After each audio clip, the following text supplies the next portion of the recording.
Okay, let's get started while people are still coming in. So welcome everybody to today's webinar. Just a few housekeeping rules before we get started. Everyone's cameras and mics are turned off right now, but you will have access to turn them back on during the Q&A session. If you have a question during a presentation, please feel free to pop it into the chat. So a little bit about the CHFCA. We are a national-wide industry and research association established in 2009 with over 200 members across the hydrogen value chain. We have provincial affiliates in British Columbia, Alberta, and Ontario, and we work closely with the Atlantic Hydrogen Alliance. As the voice of the hydrogen sector, we work with our members on advocacy efforts, government relations, both provincially and federally, and facilitate communication and networking efforts between our members and the greater international industry. These are all our wonderful members. If you are interested in becoming a member, I will be sending out a follow-up email after this webinar to all attendees, and you can feel free to respond to me then. Moving on to the real stars of the show today, I'd like to introduce our speakers, Philip Turi, the COO of ITD Industries, and Hernan Henriquez, the Vice President of Sales at Bayotech. As Chief Operating Officer at ITD Industries, Philip is leading the company's push to modernize its business and rapidly scale production to meet surging demand from ITD customers. In addition to scaling ITD's core business, Philip is driving ITD's push into vehicle electrification and guiding the direction of ITD's exclusive partnership with Nikola Motors, under which ITD is enabling customer transitions toward hydrogen fuel cell Class 8 electric vehicles. As Vice President of Sales at Bayotech, Hernan is responsible for company revenues and for leading the Bayotech sales team. Hernan is an executive with a strong background in sales and marketing with expertise in the high-pressure transport industry. Previously, he was a senior vice president of sales for Romeo Power, responsible for the global commercialization of battery technology into OEMs in various vertical markets and end users. Philip, Hernan, please take it away. Awesome. Thanks for the introduction, Turney. So I'm going to just queue up my presentation here.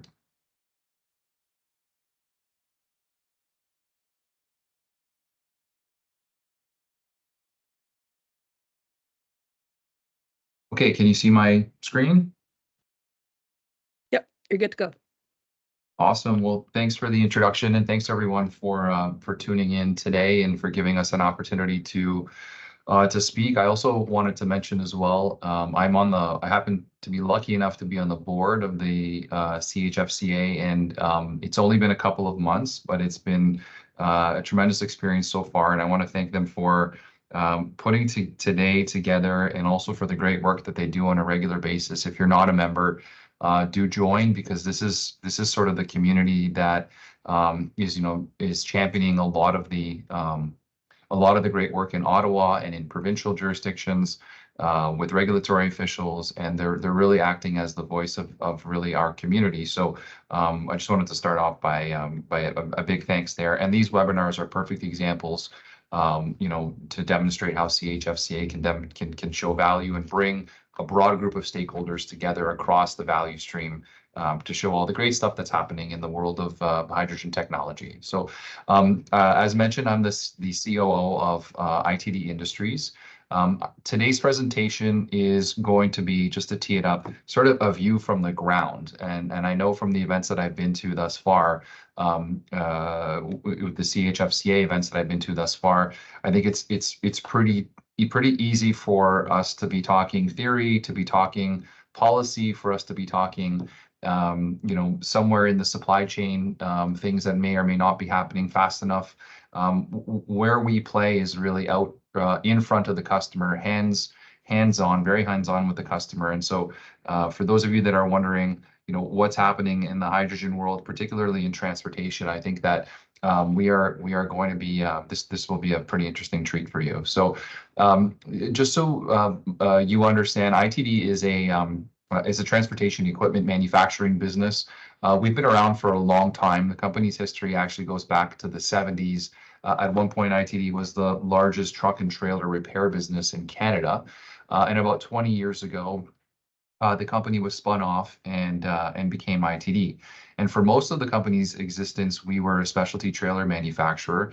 Up there on the screen, I've got an image of this is sort of ESG, transportation infrastructure equipment, battery electric vehicles and hydrogen fuel cell vehicles. So that is a Super Cube 60-foot trailer. We were the first to pioneer the development of a 60-foot trailer, which will soon be legal in 3 provinces in this country. That single trailer, one of those on the road meant 4 less Walmart vehicles on the road, and so we were really happy and lucky to have partnered up with Walmart on that. Those vehicles are still running, and if you live in Ontario, Alberta, and in Nova Scotia, get ready, you're going to see a lot more 60-footers. So as mentioned, we're an OEM supplier of dry vans, container chassis, and specialty vehicles. In a minute, I'm going to talk a little bit about our partnership with Nikola Motors, which I know so many of you are interested in. Our reputation really is in the development of innovative products, great pricing, reliable turnaround, exceptional product quality, but more than any of these things, our customers know us as being at the leading edge of development in the transportation equipment space. So that's a little bit about ITD. We've got 200 plus employees. We've got a growing leadership team. We've been on quite the growth trajectory over the last 3.5 years. So the theme I tell people when they ask us what's going on with ITD, the word I use is doubling. We're doubling in revenues, doubling in headcount, doubling in productive output, and we've been doing that for the last 3.5 years, and this year looks no different. We've got a supply chain that goes back, like I said, decades, with some of the largest brands in the supply chain in the transportation industry. I've mentioned a couple of them there. Our customer base is growing. I showed some of the large corporate partners that we have done business with for a long time, the likes of which include Loblaws, Canadian Tire, Walmart, Midland Transportation, CN, CP. So we're lucky enough because of our product mix that we do touch sort of a very broad segment of the transportation ecosystem in Canada. That has also allowed us to have a national reach. So we've got a physical presence here in Ontario, and then we have sub-dealers that take our reach right out across Canada. And then on the technology and expertise side, I've kind of mentioned some of our innovative product development. And I'll talk a little bit more about what else we're doing in a second. So in terms of core product line, so we are a manufacturer of dry vans, of container chassis. On the dry van side, where I would say we're a smaller but up and coming player in this space. On the container chassis side, we are, I would say now, the 2nd largest manufacturer in Canada. We're probably in the top 5 in North America. On the specialty trailer side, we don't do many of these, but they're high margin. These are high margin opportunities, and we build everything from mobile banks. We just finished a mobile bank for BMO, which is going out to rural communities in Canada that are stricken by wildfires, right through to skills trades trailers. Right here, you're seeing one that we've done recently for Skills Ontario. And I should also mention, although I don't have a photo of it, we also have a lot of experience building storage trailers for the likes of Hexagon and Praxair. That is going to be something that will be really relevant in my, the later part of my presentation. Now with the partnership with Nikola Motors, which I'll kind of explain to you in greater detail in a minute, we now have an opportunity to offer a wide range in terms of our line card of products available to customers. A lesser known project, but that if anyone's going to Truck World in April, you'll see we are also developing electric trailer technology. So this is a really exciting part of our development where we're combining an electric axle on the trailer itself, and no one's really doing this, with solar panel technology and battery management system technology to help electrify reefers, which for any of you who are in transportation, you know that the vast majority of reefers in North America still operate on diesel and are huge GHG emissions problem. So that's our product mix. Now, I realize that if you're not from the transportation industry and you're on this call, you probably don't you benefit from some stats, right? So the Canadian market, given then that's what we're focusing on here, you typically consumes between 26 and let's call it 35,000 new units make their way out into the Canadian transportation ecosystem in the Class 8 space. And I'm going to focus on Class 8s because our Nikola vehicle is a Class 8. The Canadian transportation industry is very fragmented. One of the things I want to convey in this slide is there's really no single market player or there's no single market participant that owns more than 5% of the market. I've included some names of some very large players, including TFI, Dan Ross, Mullen, Bison, but there's literally thousands, 38,000 in the local freight market and 58 in the long haul market that make up the rest of the market. So when you're thinking about hydrogen adoption, fuel cell technology adoption at scale, you also have to understand that there's thousands of customers out there, right? The early adopters are going to be the large fleets, but we have to remember, if we're going to make a dent on GHG emissions, we have to also be thinking about how do we enable the adoption of this technology among the thousands of smaller players, which is different in Canada than the United States, where it's a much less fragmented market. Canada is a great market and great jurisdiction for fuel cell technology because, and I do want to mention that Canada has been identified as Nikola's #2 priority market next to California. And it's no surprise. We've got some really robust incentive programs here. I've mentioned the medium and heavy duty zero emissions vehicle program, which applies to Class 8 vehicles. This is administered through here in Canada, at least with respect to Nikola, through us. But this provides some significant incentives for anyone interested in Class 8 vehicles. It's $150,000 for our BEV vehicle and up to $200,000 for our fuel cell. And then in certain provinces, Quebec and BC in particular, you can top that up to $150,000 extra. So you're talking $350,000 off of the sticker price, and it applies to both a financing and leasing scenario.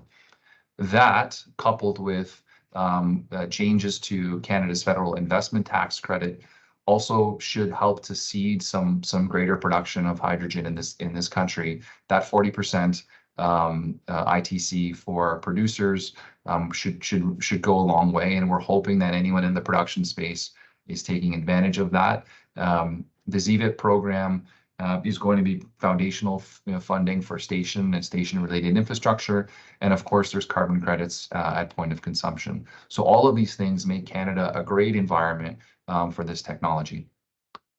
Now, we announced our partnership with Nikola back in September of 23. So it's been a crazy not even six couple of months here, and it's been very, very busy, to say the least. We've announced, so it's a multi-year exclusive dealership arrangement between us and Nikola, where we have the opportunity to service and sell Nikola battery electric and fuel cell vehicles, Class 8 vehicles across the country. We're also responsible for administering incentives under both federal and provincial programs. We have set up equipment leasing and financing options for customers because this is a more expensive vehicle, even with the robust incentives that apply at the federal and provincial level. But a lot of our focus right now has been setting up customer demos. So within the transportation market, it doesn't matter what the technology is, and it doesn't matter who the OEM is. Everyone is going to want to try the vehicle within their fleet, and they're going to want to test it against their duty cycle and their particular operating requirements. So that's why when you look at this list, these are organizations that have confirmed or expressed interest in demoing vehicles with us. And this is just tremendous reception, and I haven't even included all the others on the list that we're looking at towards the tail end of 24 and into 25. So in addition to that, and we're closely collaborating with Nikola on this front in the Canadian market, and I would say that this is our top priority. We're also spending a lot of time with Nikola's energy team, where we're collaborating on fueling station setups, including work around operating stations. So the vehicle itself is, and I'm focusing just on the fuel cell EV for the purposes of this presentation. There is a battery electric vehicle that Nikola sells, but just for time, we're going to focus on the fuel cell. So it's five tanks, 3 in the rear of the cab, and if you got 2 saddle tanks. The vehicle itself, I mean, the main thrust of the vehicle comes from the e-axle. You've got 2 battery packs. one of which is a buffer, and then obviously you've got your fuel cell, which is where the magic happens. Our vehicle, I would say, is unique for a number of reasons. One of which is the fact that we've got the longest range in the industry right now. That coupled with the years ahead of other OEMs has created sort of two dynamics for us. It's a tremendous opportunity, but also a ton of work because, as all of you know, hydrogen infrastructure is still quite nascent, especially here in Canada.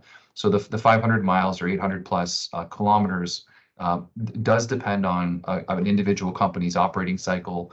It depends on terrain and weather conditions. But in some parts of North America, I know that Nikola, this vehicle is getting north of 1,000 1,000 kilometers, which is just tremendous for the long haul market.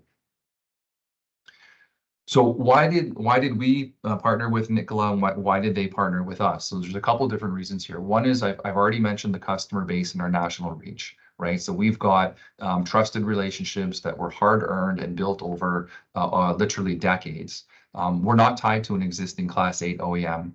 We have a physical footprint directly in here in the GTA, which is really the heart of the transportation hub in Canada. And then indirectly through our sub dealers all across the country. This does create a pathway to national brand awareness and also opportunities for fueling stations. The other thing that's unique about ITD is that we're specialty trailer manufacturing. So we have the capabilities to manufacture tube trailers. This is an example of something we've designed for a customer. We've done gaseous storage trailers for Hexagon, Praxair, and others in the past, albeit in the natural gas space. But this core engineering capability we have, we will be deploying towards mobile assets. And for any of you in the industry and in the infrastructure side of the industry in particular, I think you can appreciate how important these types of assets are going to be and are right now. And then I guess the last thing that we're hoping to do more of with Nikola is the partnering on the development of existing or leveraging our real estate portfolio to partner on building out modular and scalable hydrogen fueling stations across this country.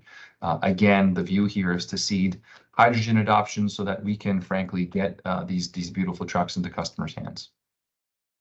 So this is not just a presentation, and I'm not in a room somewhere. I'm in the factory right now. I'm sitting in the plant where the magic is happening. This is there's a bird's eye view into at least part of our facility here in Toronto. The section here highlighted in blue showcases the dealer side of our operations, and that long sort of runway is, at least right now, where we're taking, those are customers right there, believe it or not. That's where we're taking customers on short trips. Those are not full demos. And we've had a very, very busy couple of months with large fleets coming in and taking these vehicles out for test drives. So that's in Toronto. If you're ever in the city and you want to come by, we'd be happy to facilitate a test drive and or a demo. What's happening across the country is pretty amazing, right? So I think this is helpful for those of you, and I'm sure some of you you're probably located across the country and maybe not necessarily be aware of what's happening in the transportation space per se. But we have, starting out west, you've got organizations like HTEC that have station infrastructure, that have received government funding to buy Class 8 vehicles from across the OEMs. Are going to be deploying that capital from the provincial government towards seeding adoption, right, and hopefully increasing the amount of hydrogen that is produced in that part of the world and then consumed by by larger fleets. We have the AMTA, which is an industry association and a tremendous advocate for hydrogen vehicles, hydrogen fuel cell vehicles in Alberta, and they're right now they're working with local fleets. They have a vehicle, they have a fuel cell vehicle, and they're working with fleets to get them interested in the technology and let them test the technology based on their specific operational requirements. Bison, who's a large transportation player, is also demoing a Nikola fuel cell EV. And then in Ontario, we've got both Canadian Tire and Loblaws that we're working with in both Toronto and Montreal, where we're demoing this technology. And they're taking the vehicles and they're putting them through the rigor of their operating cycle. So in the case of Canadian Tire, for example, they want to really put the vehicle to the test, and that is what we would put it into a hot seated or slip seating type of scenario, where the vehicle would basically be run for two back-to-back shifts, 10 hours each with 2 hours of fueling. So these things are happening right now, and it's a tremendous way to demonstrate the power of this technology. I'm going to leave off with two last pieces here. So I know this talk is about strategies for fueling and refueling technology. And in full disclosure, this playbook here around infrastructure is in development, and we're making advancements with each passing day. Offtake at prerequisite pressure levels in this country, so north of 80 bar, is extremely difficult to find. Equipment shortages, especially compressors and chillers, continue to be in short supply. However, the good news is we're working with several industry stakeholders on the supply side, and it looks like equipment is landing with each passing month. So that's going to allow us to get some offtake at the requisite pressure levels for us to get hydrogen to stations, for us to pump at 700 bar. 350 bars are not ideal. It's not what we want to go with, but it's what mostly exists in this country right now. And it's likely going to be sufficient to enable trials with customers that are validating the tech within their operational duty cycles. Investments in modular infrastructure for fueling and storage will be how we enable early demos. And I should mention that ITD will be putting a station at our facility in Toronto that will be geared towards fueling Class 8 vehicles at 700 bar. And that is well in the works, and I can't give out any dates around when that's going to land, but that will be happening over the coming weeks and months. The range of partners for hydrogen supply, from large industrial gas suppliers, ONG, industry participants, pipeline utilities, and new market entrants. So we've had the benefit of now meeting with many different industry players, and it's awesome, right? It's tremendous to see the investments that are being made by large established incumbents, as well as new players. Some of the things to keep in mind, at least that we are thinking about when we're looking at H2 supply, and that you're going to see from other OEMs when their vehicles start landing in this country, is purity level of your hydrogen, right? Purity level at this point matters more than color, right? Whether it's gray hydrogen or green hydrogen. Green ideally, and we have the perfect country for lots of green hydrogen. But really the purity, making sure that it's fuel cell grade really matters, and then having third-party validation of that. Compression levels at source matter insofar as that determines how much, what storage levels or how much hydrogen can get into some of the tube trailers that are going to be shipped to stations, our station, but then others. And so that is a factor. So compression levels, and again, the quality of your equipment is something that we're looking at. Storage capacity of tube trailers as well. So this is something we're going to be investing in. To be honest, the trailers, the tube trailers we're seeing out there don't have nearly as much capacity as we need in the heavy duty transportation space. So like our personal view, like the ITD view, is success is going to ultimately lie in a network of stations that combine both modular and scalable dispensing equipment, CCDs, storage capacity, and H2 production infrastructure, from electrolysis through to alternative H2 production methods. That will happen in time. For now, we are going to have to, we're going to have to deal with assets that move the molecule from point A to point B. And then in terms of scale, right? So I've seen other presentations from this organization where you're talking about hydrogen and other industrial applications. I've seen discussions about, hydrogen's use in the film industry. And so I think it's really important for people to understand, if you're not already aware, that in the heavy duty trucking market, we literally need thousands of tons in order to move the needle, right? And so what I've done here is it's a simple markup here, just between our partnership with Nikola alone And the customers we've been speaking to and the size of their fleets, we're talking like we need tens of stations, tens of, if not hundreds of stations across this country. And we need thousands of kilograms and hundreds of tons, right, per day in terms of production. So that should help to kind of put things into context for you. And the technology is moving quickly, and that's why it's great to be on the call today with Bayotech, who has tremendous technology in this space as well. So I think this is probably a good segue for me to end off my portion and then pass it over to Hernat. All right, guys. Let me go through a share here. Thanks, Philip. Nice overview. Hopefully you guys can see this. Philip, can you see it? Yes. Perfect. Okay. All right. So who is Bayotech? What a nice intro. So we are the, we call ourselves a leader because there are very few companies that actually partake in actually generating a molecule, storing the molecule, dispensing the molecule, and then moving the molecule. So we kind of lead in those areas, which is important, especially as we're establishing kind of a market, right? Our goal is to establish these hubs that were nicely spoken of here earlier. So a hub to us, just to quantify that is what we see here in the top right of our picture.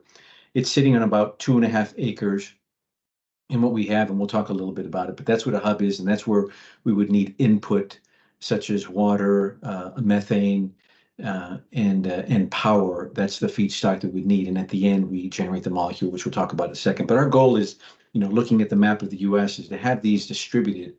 When I first started, we're like, hey, let's have these throughout the entire U.S. But one thing that we started figuring out is, okay, well, where are the customers at? There are routes, especially if we go into specific corridors, there are routes where people are driving, but is that everywhere in the U.S.? So within this past 12-month period, we've kind of redefined that. And I'll talk a little bit about our strategy as to what we've done and how the hub development has kind of evolved, just like, this vehicle stuff is occurring. Our headquarters right now is in New Mexico, in Albuquerque. That's where we have our home office. And then not too far from there is where we actually manufacture the generators, which are sitting right here, that generate the molecule for us. And we have about 100 employees, and that's pretty much distributed throughout the U.S. It's no one's specific area. Now, as we talk about hydrogen infrastructure, there's a few questions that come up. In fact, 5 of them here that we've itemized. Number one is the constant supply of hydrogen fuel. And we bring that up because there's been, over and over again, we're hearing from customers that they're being placed in a force majeure. And how can that happen if we're running a fleet that needs vehicles? So that's been a problem with infrastructure. Those are challenges, real life challenges. There are ways to mitigate that, but that's just a challenge. The second one is, our carbon footprint. Are we reaching our sustainability goals? Is it important to us? What's important to us now is that just having the fuel available with a path to a greener fuel. That's something to consider, right? That each company has to look at that. Then you look at the cost of hydrogen. True story, had a friend of mine purchased a Clarity 3 to 4 years ago, and he was paying close to $12 to $14 a unit. That's what they called at the pump. Now he's up to like $29 to $30 a unit, which I think to me is maybe a little less than a kg, but nonetheless, it's substantial. So how do we control the cost, right? We'll talk about that. And then one of the largest hurdles is the permitting. Once we have the site identified, it's a matter of permitting because you have land permitting, you have the industrial, what zone is it permitted to? There's a great deal that's involved there. That takes time. So even after we've identified an area, now it takes time to get through that process. Then we kick off the construction piece. So what are we looking at here? We could be looking at between 18 months, 24 months. Maybe with the entire cycle, then you add another 3 months or so for building one, because we've already made the investment of several of these components to initiate these hubs. Because once again, as I began earlier, we want hubs throughout the U.S. because that'll enable this fuel cell economy. And then the infrastructure, interestingly enough, with the infrastructure, a lot of the stations today may have been set up a little bit more for a sedan type vehicle, right? A light duty vehicle, where now if we really want to move the needle, it's really going after the heavy duty, the heavy duty over the road, the transit applications. That's when you're kind of moving the needle, because that's the most ones that contribute to this air. Now let's talk a little bit about the hubs. This is kind of a map of where we're at, and we've kind of put our money where our mouth is, beginning here on the left side there, St. Louis, Missouri. We have a hub in service. So what we wanted to do is kind of centralize the generation of hydrogen in a location that's accessible to both, kind of as close as we can, with some reason, to the west, to the east, to the north, and to the south, right? Because once again, we generate it, we store it, we dispense it at our sites, but then we're able to move it into these locations. So we kind of centralize that. Now then, dropping there from the left, going down counterclockwise, Tulsa, Oklahoma, that's where we manufacture our high pressure equipment. That's our valves, as well as these trailers that we'll talk a little bit about. And then continuing, counterclockwise, we have our Farmington facility, which is in the Albuquerque and the New Mexico area. That's where we actually build and assemble these hubs before they're deployed. And then on the left side, Stockton and Riverside, these are areas right now that we're very much involved with developing our next hub. So right now we have St. Louis, Missouri up and going. And then our next hub is going to be the one located in the Port of Stockton. We're already going through the CEQA process there. And, as we go into the permitting, it does take some time, and, you can't really push that, unfortunately. So it does take time. So we're working on that one. Then there's another one in Southern California, which is a Riverside County. Now, in addition to this, we've probably identified 3 or 4 other areas in Southern California: City of Lancaster, City of Industry, Ontario. I mean, there's a nice cluster there of ones. And once again, these are areas that would be using fleets. I mean, these are fleet applications, right? So you would use the heavy duty over the road vehicles. All right. So what happened in Missouri? This here is an actual picture before we actually turned it on. Before the commissioning, we had a kickoff that happened at the end of last year. We completed the construction, and this was our 8th generation of this SMR technology.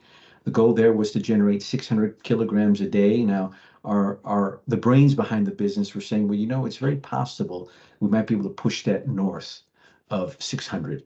Now, what does that mean? It could be north of 800 kilograms. That's what they've told us. Now, this is all paper napkin assessment and analysis, but we'll find out very shortly if we can do it. The goal there was to start generating 600 kilograms of hydrogen per day, and this is fuel cell grade, as it was mentioned earlier, the J2719. And guys, just to let everybody know, when we think about that fuel cell grade J2719, although that's a standard, there's other elements and components to that also have to be looked at. So just remember that not all hydrogen is just let's say J2719. We just have to make sure that all the elements equal that number. So, and we can talk about that in a bit. So as you see this, the central part, beginning on the left side, that's kind of where our generation is. To the right side is where we store it. And then the top side of the screen, top of the screen, that's where we actually dispense it. We would have these trailers that would come around there, beginning on the south side, driving to the east side, and then ending up there on the top side. And we would dispense into trailers. Now, these hubs are not stations right now. Now, it's possible as we evolve, as this business evolves, it's very possible that this could be the back end of a station, right? Where you could have a station in fronted of it somewhere, several feet away, where you can have a retail site. But this here right now is more a hub where we can have our trailers being deployed to areas. So if you think about Wentzville, you'd have these trailers being filled, and then they're deployed to the areas required. That's kind of where we use that. And our customers today are really separated in 2 areas. So you have a fuel cell market or business that we have, and then we have kind of a distribution. The fuel cell kind of categorizes a few things. You have transit, over the road, and you have industrial customers. And then on the distribution side, you have the legacy guys, the Air Products, all those guys, and you have the smaller companies, welding companies, IWDC. So our market, my responsibility, my team's responsibility is really to make sure that the molecule is being used. Now, this particular conversation here is really talking about the over the road. That's dear and true to me because I came from the over the road world on the compressed natural gas. We've done business with the Agilities that Philip had spoken to, and I've done several OEM programs with the Peterbilts and the PACCARs of the world. So I like that part because I think that's really what moves the economy. But that's kind of our business. And then now let's talk a little bit about, I keep getting this backwards. Let's go here. All right, so this is the hub itself. So the hub itself here, beginning on the bottom left or on the west side, the hydrogen production built by Bayotech. That's the generator. In there is where we have our secret recipe. To the right, to the bottom right, we have our storage containers. That's where we have over-the-ground storage, so FSMs, fuel system modules. So they are, if you look at them, they're very similar to what we have on the trucks there on the top side of the screen. So in theory, the way that technology is evolving is that we'll be able to have a module, the same one that is virtually on ground, be placed on these trailers, and they can scale up accordingly. Right, so think about that, the flexibility you may have if we have that available to us. Now, when this hub is generating hydrogen, it is compressed. Actually, it is a gas, and then it gets compressed to 520 bar. That's actually stored, and then when it goes into the actual dispensing, that's also 520 as well. So the goal is to have the high dispensing, but there'll also be a few of these stations on the north side there that will go through a lower pressure and perhaps an industrial grade hydrogen that you may need. So that's all available at our hubs. Now, looking a little bit at what is our secret sauce here, if you zero in right here where my cursor is, right here, there's these little cylinder pieces that kind of make this circle. And that's called our bayonet technology. Our bay technology increases and helps us produce more hydrogen while not using additional feedstock. That's really the secret recipe. So in theory, as we're creating, let's say 600 kilograms a day, if we scale up to 1,000 kilograms a day, it doesn't mean I have to take everything in the plant and start doubling. Or if we go to 2,000 or 4,000. So there will be some scaling that's required, but the real secret sauce is making sure that we add this bayonet technology, adding these cylindrical pieces to our furnace, right? Because this is actually sitting on the furnace. This is a top view. That's what actually generates this highly efficient hydrogen for us. So it's patent technology. And our systems are going to be backed up 24/7 monitoring.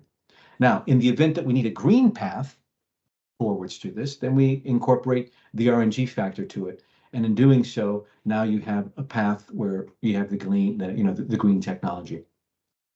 Here's some of the key items regarding the SMR, right? It's proven technology. It's nothing new. We just had that new kind of piece, which is the bayonet technology, small footprint, 2.5 acres, as it were. And depending how many trucks you want actually being fueled or holding the hydrogen, it would really depend on anything north of that. And we're really looking to go to companies on the fleet side, talking about the fleets, just really looking at companies that are already involved with gaseous state product, like compressed natural gas, right? So if you understand the compressed natural gas world, going to hydrogen is not a great difficulty because it's still gaseous form. It's just a different type. Talking about water, that's the difference. Now, if we are thinking about going towards the green path, this is interesting here. So our footprint right now, as it is, it's about 110 score on the CI now. Once we go into introducing RNG, for example, if we go 30% RNG from a dairy, for example, we end up neutral CI. If we do 100% RNG, we're at now negative 300 CI score. Now, this is important, especially if you have, corporate goals and you're looking at decarbonizing your footprint. This is a good way to do it. And RNG, which is readily available throughout the U.S., it makes it available to us. All right, now the last part of this is what moves these molecules are these trailers. These trailers here, we have very similar trailers as you see here, and this is one of our tandems. We employ the Type 3 cylinder, and it's proven a lot more effective when you're fueling or you're pressurizing at a fast rate. And what you're able to do now is have a lot more capacity in a smaller footprint. That's our goal. Smaller footprint, higher capacity. We're scaling up to 750 kilograms of hydrogen, and we want to remain at the 520 bar. Now, right now, we have a slew of product, which is some of the product that we have out today, where we're hitting 450 bar. But eventually, the way we see this technology moving, we want everything really to go to 520, because in our pods, we'll be able to, the same pods that are being used on a chassis will be the same pods that are being used on the ground. But that's kind of our thinking. And now we have noted that a lot of the heavy duty trucks and a lot of the light duty applications are 700 bar, and there are compressors that can be employed with to provide that to the end user. All right, now these are some of our trailers kind of in action. Right here, we're deploying one of our trailers to charge an EV charging station, which is pretty cool. Yes, they are Type 3s. We've used a variety of Type 3s. Here we're using 2.0. These are all in California, and here Iwatani. So a lot of this right now, guys, a lot of the stations that we're fulfilling right now are in California, because right now that's the state where there's plentiful enough. But when you think about Canada, right, with the advent of Canada and the notice there from the FTA to open up the $1.1 billion, now fleets have the opportunity to use hydrogen with their heavy duty trucks. Now, once again, the proposals are due April 25th of this year. I can put that in the chat if you'd like to see, but just to let you know, if you're thinking about hydrogen, could be a time to at least consider it, especially if there's dollars that are going back to that. Now, how does this look like? How does this scale up when it comes to a fleet today? So if we have low volume, for example, and here we're going to look at everything in our supply chain. We're going to begin with the trailers and how it fits the cost. So if you have a low volume, couple of vehicles, we might be able to provide the gaseous hydrogen with one of our GTM 1500 gaseous trailers, which easily connects to a pickup, 3/4 ton or ton pickup. That gets moved to any location where you need a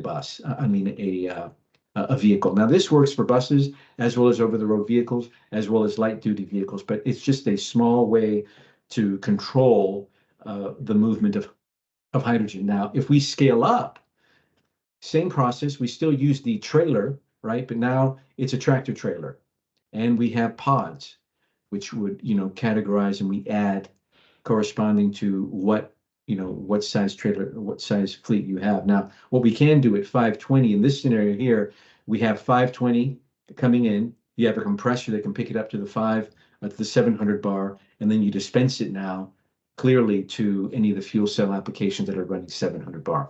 So that's the low, medium. But then you have this one here. Now, this here is really for ones that want to own and control their destiny, because at Bayotech, we are looking for tenants. Going back to our strategy, as I talked about earlier, we're like, hey, let's go out to the entire US, put hubs everywhere, but then we find out, okay, where are the customers coming from? What are the routes? Now, we have estimates of where the routes would be, but where are they coming from? And then we say, well, wait a minute, let's go to California and put 8 to 10. And I think that's still going to be in process, because we do see a great deal of things happening in California. But the real key thing is really partnering with someone, right? So in the event Philip and I, have a conversation and we say, guys, you know what? There's a perfect area in Canada where we can put a hub together.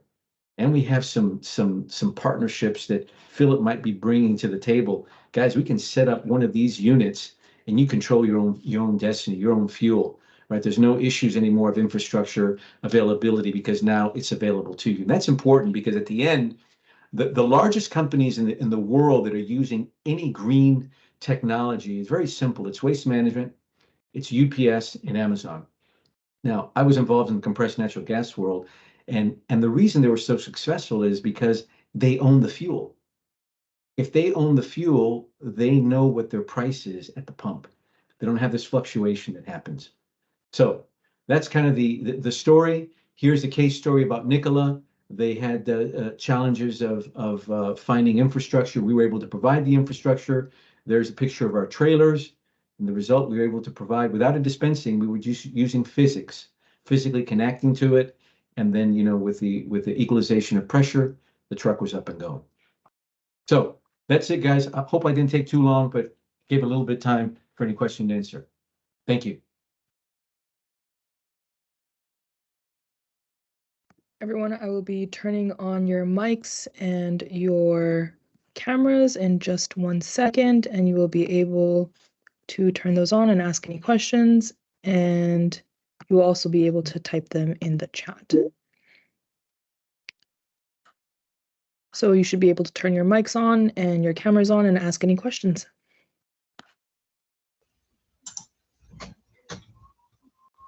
Finlay? I got a question for Herman.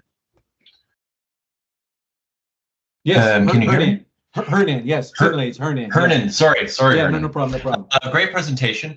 It's very fascinating that you guys are implementing your solution across the country. I wonder if you could comment a little bit about the regulatory hurdles that you've encountered and how the different states are handling things differently, and your comments on how we can work to get the best regulation that brings progress the fastest. Great question, and it's almost a loaded question. Not that you wanted to do that, but there's just so much when it comes to Finlay regarding the policies and the permits. And each state, each city, each county is different, right? You have fire marshals. At the end of the day, fire marshals really control their domain, and they'll allow, even if it's allowed, they have a great influence as to what's allowed in their domain. So we've been, Missouri has been a lot easier, I would think, than other areas. Now, a part of that is because we had a partner. And this partner was a college. The college happened to have in their back 40 some land, which they owned. So it made it a lot easier to prove the concept that, hey, it can be done. It's in the US and it's generating molecules. So it really depends, Finlay. I have a team that what they do is they focus in on certain areas. I would say that California, as pro as they are, there are definitely some hurdles that we have to go. Each site is different, and zoning is totally different as well. So there's a lot to be said there, but like I said, if there's specific areas that you may have in mind, I would get my team involved. We'll assess it and see if it makes sense to go there. Yeah, and if I could just maybe add to that from a Canadian perspective, because we're going through this right now, at least on the station side, not on the production side. You've got fire marshals in the U.S. that have the sort of the trump card, if you will, and here in Canada, you've got municipalities, right? So we have several properties that are all zoned for truck fueling within our portfolio. So even though hydrogen fueling is permissible within the zoning bylaws, and this is in different jurisdictions within Ontario, Canada, the province, you still need to get buy-in from cities, right? You're still, TSA, TSSA, and other provincial equivalents are still going to want to see, municipalities permitting this type of activity, even though the zoning does permit it within the permissible activity of the particular area you're in. So, yeah, it is probably one of the big barriers for sure across the border. Thanks for that. Thanks. It's great to hear from people who are experiencing it in real time. Yeah. Oh, go ahead. I No, just see I'll another just- question in the chat. Yeah, See yeah, if you guys want to Finlay, read that. Yeah, Finlay, I guess if I could just say something. I mean, for the first time, I think we have a company that we put our own capital into this, right? We wanted to prove the concept. It's doable. We can store it, we can dispense it, we can move it. So I think now it's a matter of replicating that with customers and end users that need it. It's proven, and that's why we had it kind of in the middle of the US, just to show, hey guys, it's up and going, kick the tires, it's real. A question from Greg in the chat. This is for Philip. You had 140 kg H2/D/truck in your projection. That's 3 times more than what I had been seeing elsewhere. Please comment. Yeah, so our vehicle, it's 70 kilograms of hydrogen at 700 bar is what our vehicle takes. And so I think if you would have seen that, that probably would have been that's on a heavy duty cycle, right? So that is if the vehicle is being driven in its most intense use case. So I'm going to give you the example of a Canadian Tire that basically like they hot seat their trucks, so they're running their trucks for almost 24 hours a day. You've got 2 hours of break. And I mean, and they're looking at hydrogen as highly appealing as many other large fleets are, partially because of the short fill time, right? So if you're fueling at 700 bar, you know, you could fuel that vehicle in upwards of 20 minutes. It's more like 40 minutes in reality, but you know, depending on your fueling infrastructure. But in a scenario where you're using the vehicle for 20 hours in a day, that's where you get your 140, right? So totally agree. That is high, and for most fleet operators, they're not going to use anywhere close to that. But there are organizations out there that would, and that's you know, that explains my projection there. Another question from the chat. What amount of Yeah. considering heavy duty vehicle drive cycle using hydrogen fuel cell tech, as well as integrating the powertrain architecture for one vehicle? Yes, I don't want to give an exact number because honestly, the data it varies. But depending on the source, there's several sources of this data. I actually think that this is one I can get back to you with, Arvind. It's in the thousands of tons, but the you know, tens of thousands of tons. But the exact number I'd like to get back to you on. And I know that Nikola has this data, but there's it's a lot of CO2 in terms of the reduction by the uptake of this technology. Ivan De La Custa has his hand up. Yeah, thank you very much. Thank you for your excellent and informative presentations. I have a question. Well, in fact, I have several questions, some for Hernan Enriquez and the other one for Philippe. Hernan, you're talking about SMR, steam methane reforming. Are you using CCUS technology to capture CO2 emissions? And if so, what is the effectiveness of these technologies, CCUS, please? Yeah, currently right now, Mr. De La Cruz, we're not capturing the CO2. We're not using that. Excuse me? Currently we're not using, we don't have a carbon, yeah, we're not capturing the CO2 itself. Okay. So steam methane reforming is that produces CO2. You are liberating the CO2 to the atmosphere. Okay. Currently right now, yes. Good. Now we have a few partners that are saying, hey, can we find a home for the CO2? At that time, I think we'll be looking at technology we'll be instituting or using in the hub to clean that up and use it. Have you ever considered to use, for example, pyrolysis? Pyrolysis is a carbon negative procedure, so maybe that can help. Our team has. It hasn't been something enough to move us, but it's being considered. It has okay, thank you. Yep. Okay, thank you very much. Philippe, please. You stated that in your presentation, if I'm not mistaken, that you're going to put into the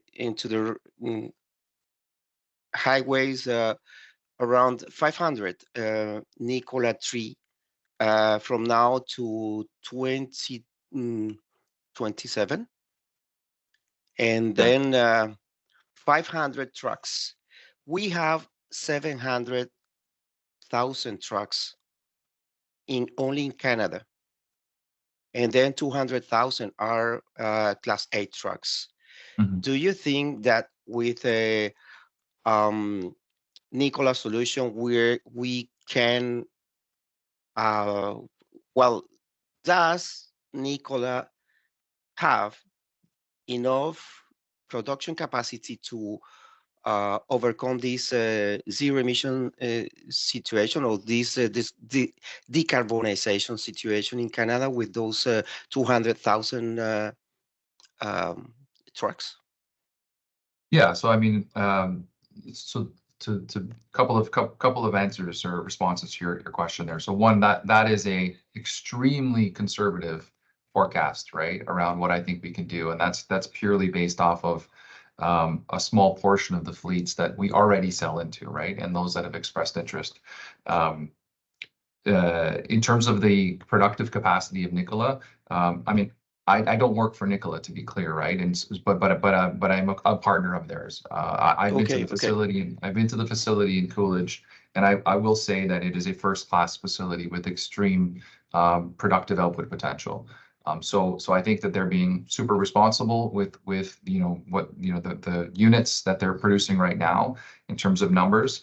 And I know that if in a perfect world, if they could produce thousands of vehicles per year because demand was there, then they would do so, right? So I think this is going to be an industry effort, right? There's going to be other players in the space. I think our technology is industry leading. We're first to market. And if we're producing tens of thousands of vehicles a year, then that is amazing for all of us, right? For a variety of different reasons. But the facility itself in Coolidge, it's a 1 million square foot facility, right? It was built to build tens of thousands of vehicles. We need a lot of these other pieces to line up, particularly on the infrastructure side. And more than anything else, we need our fleet partners to get comfortable with the tech. Drivers have to get comfortable with the vehicles. Like there's a whole bunch of other factors that come into a purchase decision that have nothing to do with hydrogen, frankly, and have everything to do with the opinion of the driver. So all of these things are going to take time. But we're moving fast in the right direction. So that's the good news. Thank you very much. I have other questions, but I realize that these questions are directly to Nikola. So Monsieur François Fortier, Yes. he just sent me an email. I'm going to contact Monsieur Fortier and then ask him all the other questions, because these are Nikola questions. Thank you very much, Philippe. No problem. I think we have time for one more question. What do fleet operators need from hydrogen infrastructure partners to accelerate adoption? I don't know, Hernan, you want to take that one, or you want me to? You could take it. Yeah, I think that just quickly, right? A couple of things that fleet operators are looking at, right? So they're looking at, first and foremost, the vehicle's performance within their operational cycle, right? And I've mentioned the extreme case of a Canadian Tire, and then there's going to be everyone else that's sort of lesser than that. So that's the first and foremost, the vehicle's performance within their fleet.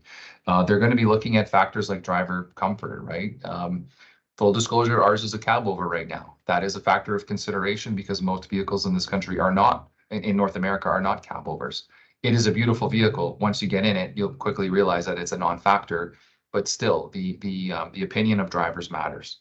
And it certainly matters to the organizations that employ them or work with them. Access to fuel that is reliable. And I think to Hernan's point, infrastructure providers that are thinking about not only building in front of the fence stations for public access to fleet owners, but also building technology that a large organization that has a terminal, and many of our customers here do, can take that technology and deploy it behind the fence and have certainty around their cost of hydrogen, as well as how much they're producing based on what is a fairly predictable, cycle and the assets they have coming into and out of those terminals.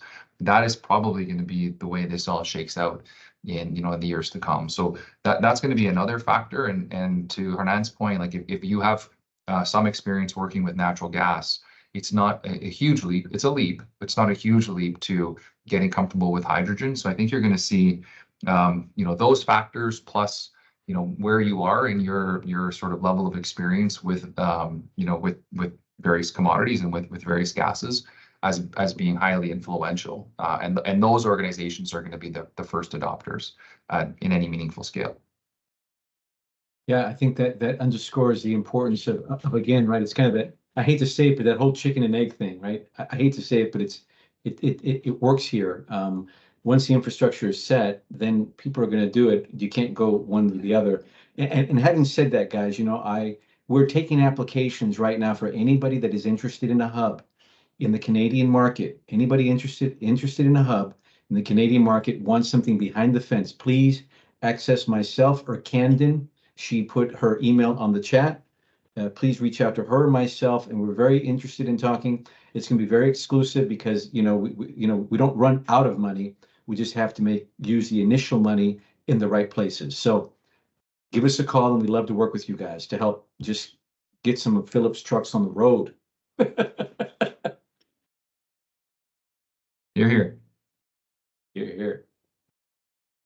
Thank you so much, Hernan and Philip, for this wonderful webinar today. Everyone on the call still, I will be sending out Philip and Hernan and Camden's contact information after this, as well as the recording. And yeah, if you guys have any questions, feel free to reach out to any of us. Thank you so much for attending today. Thank you much, guys. Appreciate your time. Thanks very much, guys. Appreciate it. Bye.